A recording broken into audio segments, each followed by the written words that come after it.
Hi everyone, this is Katelijne from angellightheart.com wishing you a very happy, healthy and spiritual new year. This month I'm giving you a dragons only reading. I somehow have misplaced the fairies, so I thought, you know what, let's just go with the dragons for this time. So let's shuffle the cards and see what this first week of January has to offer. Now this is the week starting on the 31st of December and ending on Sunday the 6th. And what we got is you are surrounded by soul family and soul love. You are loved and never alone. Open your heart for love at the soul level. And this card is really about connecting to people that resonate with you, that have that you feel you truly belong with. And that can be about relationships, it can be about friendships, it can be about family as well. But it is about reaching out to other light workers, other spiritual interested people, and find that connection, because that is what will feed your soul, and that's so important in this year, because we've come out of 2012, a very special year, especially spiritually speaking. Hope everybody had a lovely solstice. We had a great time joining with 10 light workers, just a small group on the ley line of Michael here in the Netherlands, and it was so very special knowing that at the same time and the same day, light workers all over the world, including those in England on the ley line, were joining and doing their own ceremonies and meditations. And that we could sort of reach a critical mass, as you could say, with all those people raising the vibration of the planet. Now, interestingly, in that week we had a lot to do with whales here in the Netherlands. Whales aren't often spotted here, but on one of our northern islands, a humpback whale beached itself, and as it was stranded, it was still alive. They tried to save it, bring it back to the sea, but it stranded once more. It was too weak, and it took very long for the poor one to leave the planet. So there was an outpouring of love from those on a light workers path. Unfortunately, there was also a lot of people being angry about those in caring for the whale not doing enough, and that was interesting, I thought, because it sort of let us know that the planet is a planet of duality, and something can evoke such great responses on both ends of the spectrum. And the same weekend, a sperm whale stranded. That one had already died.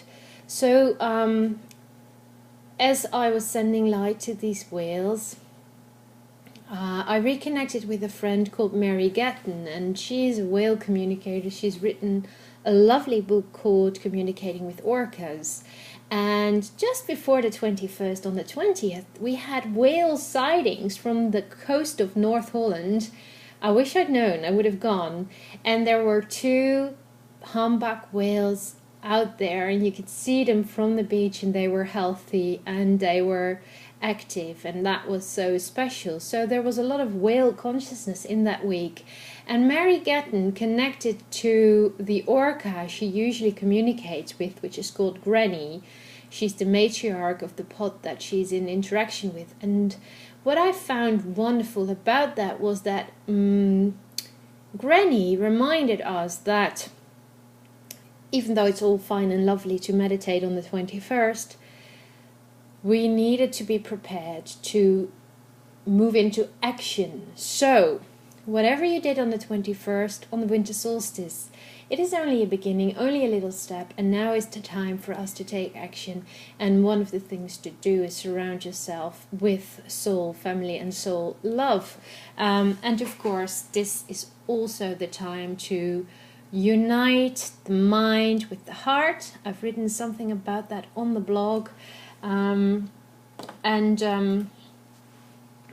also to truly live in the now and live from the soul and the heart, I guess. So that's how we can start this year, and that will be a theme throughout the years to come, really.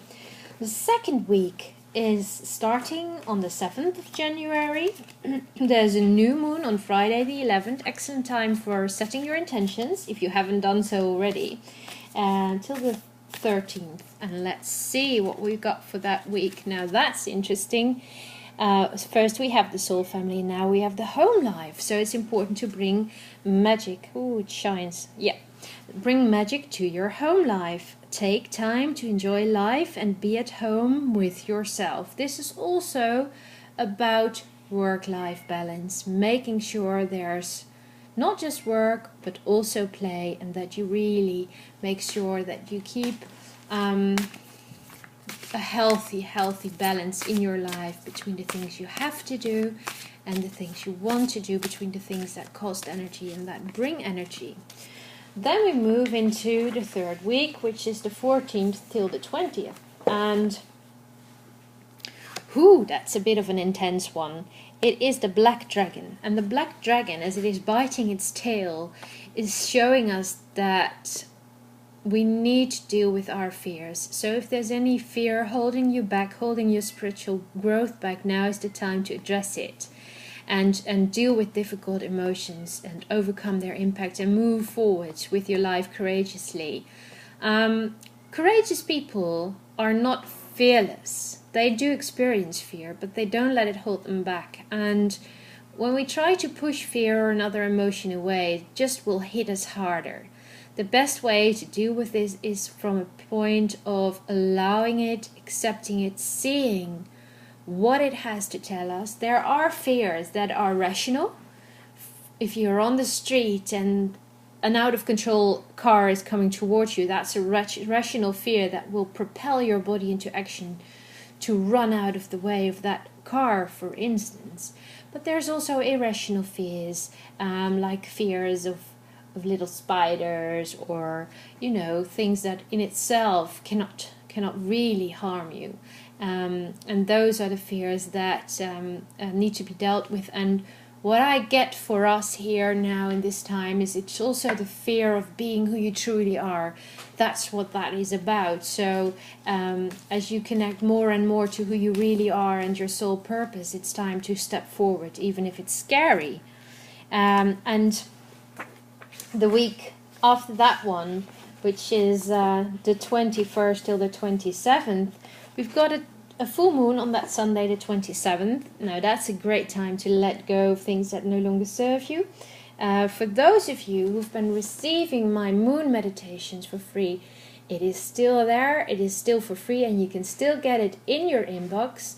Only thing you'll have to do is go to my WordPress blog. Now that is Angel Therapy Coach, and there's no www with that, just http and then of course the /. It's angeltherapycoach.wordpress.com. You'll find every full moon meditation on there from now on, and you can get an email subscription yourself on that site. So let's see for that moon week.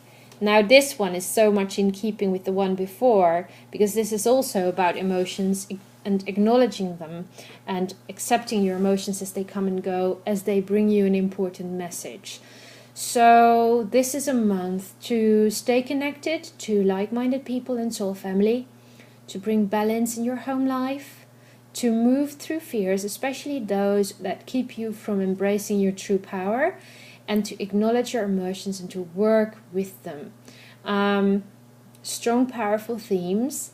And lastly with that is this lovely angel. It's one of the Healing Heart Angels. This one I did not for somebody specifically, but for a Christmas market, and it's still here. So it's very inexpensive. It's €33 for anybody who feels, hey, this is one for me. And as you can see, it's got a little heart that's a rose quartz, which is excellent for self-love and self-care. All right then, well, wishing you all a lovely, lovely month, and talk to you next month. Bye now.